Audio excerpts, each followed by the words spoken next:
What up, nerd? I'm Leon, the paperback maniac, coming back at you with Mailbox Horrors Part 7.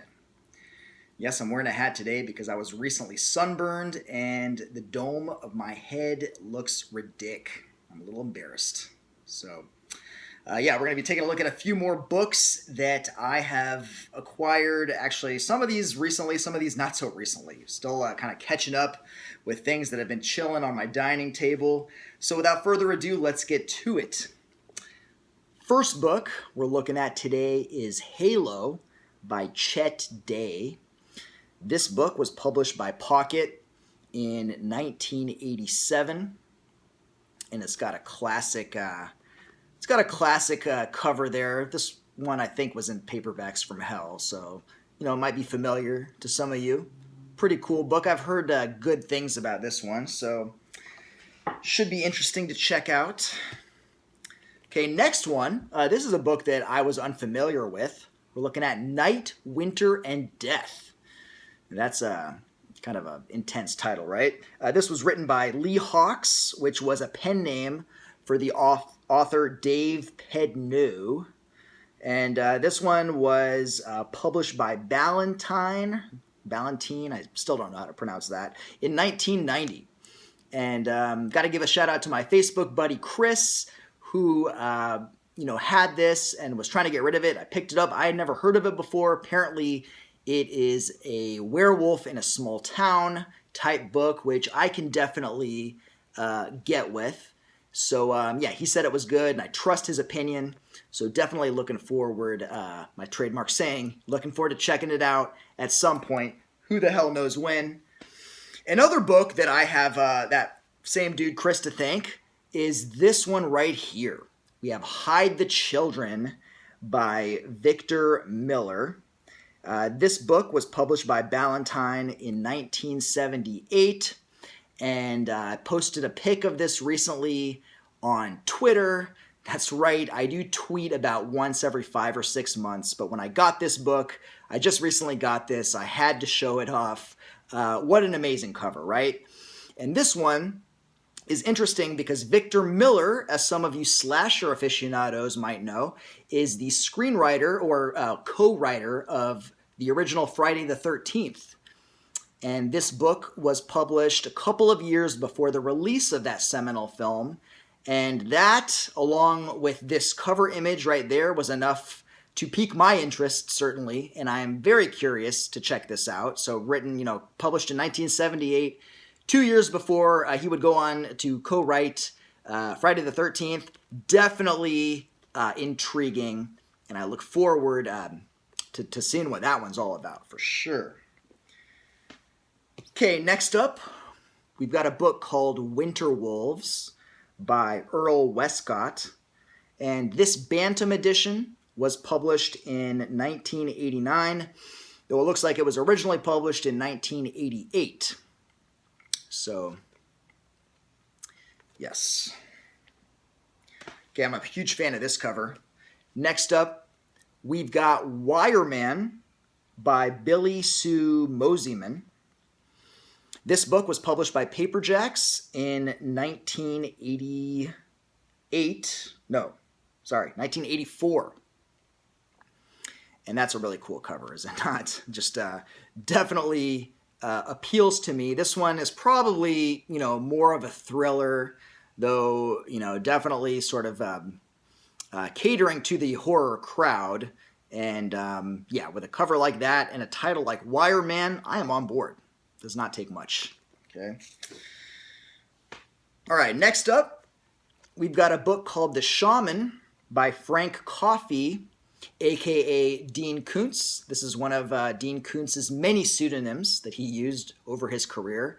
I reviewed Dean Koontz's book, The Voice of the Night, which he also had published under the pen name Frank Coffey, and that was one of my favorite books, actually, that I've reviewed on this channel to date, and, kind of made me ask myself why I had avoided Dean Koontz for so long, and, very, very eager to read more Koontz, especially early Koontz, before he was completely ashamed of writing horror, and this seems like one of them. This book was published, this is one of his early ones. Frank Coffey, those titles were all fairly early in his career. Well, he had started, some people forget, actually, he started as a sci-fi writer. He was writing SF in the 70s before he moved on to horror. And now, I don't know, he claims he's like a supernatural thriller writer or whatever. He doesn't claim to be a horror writer anymore, but these early books were certainly horror. This one was published, this edition was Star, so this is the UK edition, which came out in 1981. Looks like it was first published probably in the US in 1980. So that to me is kind of like the golden era of Kuntz. That's around the time that he wrote The Voice of the Night. Love that era of Kuntz. So yeah, looking forward to checking it out. Not gonna resist my saying. Okay, next up, we've got The Unseen by Joseph Citro. And this book was published by Warner in 1990. I think I have one or two other Joseph Citro books, at least one of which I've shown on this channel, I believe. Okay, another one. Here's a title that I love, Psychic Spawn. Just sounds awesome, right? This book was written by Ryder Sivertson and Adrian Fletcher and published by Popular Library in 1987. And the synopsis of this one sounds incredible. And I'm very, I feel like this one will be a fun time, a good, fun book. All right. Next, we've got a book called Maynard's House by Herman Rocher. And this edition from Berkeley was published in 1981, though it looks like it was first published in 1980. And this seems like an intriguing book. This might be a winter read for me. We'll see. But yeah, I always kind of dug that simple cover art. It's definitely, atmospheric and, strikes a mood. Definitely intrigued. So, all right. Next up, we've got a book called Into the Out Of. Interesting title. I don't know if I like that. But this was written by Alan Dean Foster, the famous SF writer who also is known for writing novelizations of some classic science fiction movies like The Thing and Alien, I believe. This book was published by Warner Books in 1987. I showed another Alan Dean Foster book in a previous haul called To the Vanishing Point, I believe was the name. And that one, the cover art really struck me. This one, not quite as striking as To the Vanishing Point, but I have heard that these books are a lot of fun, so looking forward to checking them out. Okay, getting back to horror here, classic horror cover. We've got The Disciple by Laird Koenig, something like that. This was published by Bantam in 1983, and it's got a very that cover is very characteristic of early 80s horror paperbacks. You can definitely get behind that. Okay, next we've got A Nice Place to Live by Robert C. Sloan. And this edition from Bantam was published in 1982, though it looks like it was first published in 1981.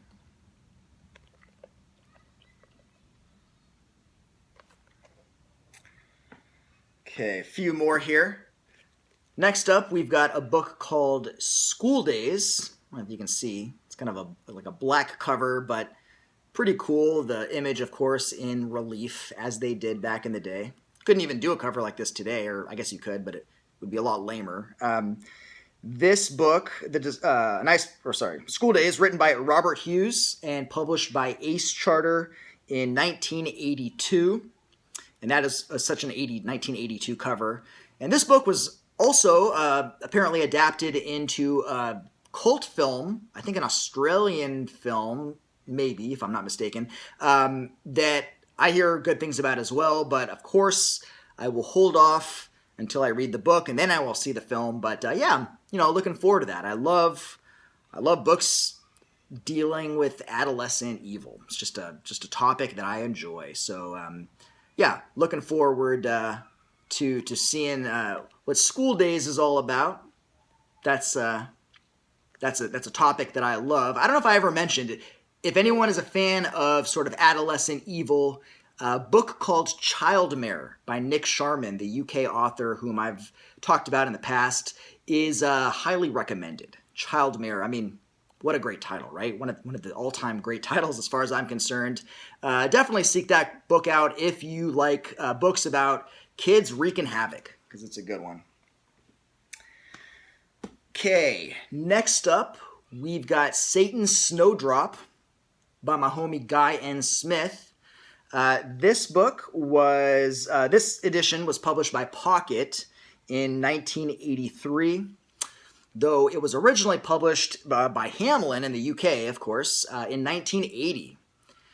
And I did not look up the Hamlin version, I'm not sure, but I can almost guarantee you that it is more interesting than this cover, because the UK covers usually were more fun and interesting than the US counterparts. I don't know why I got this one. I probably should have looked into the Hamlin one.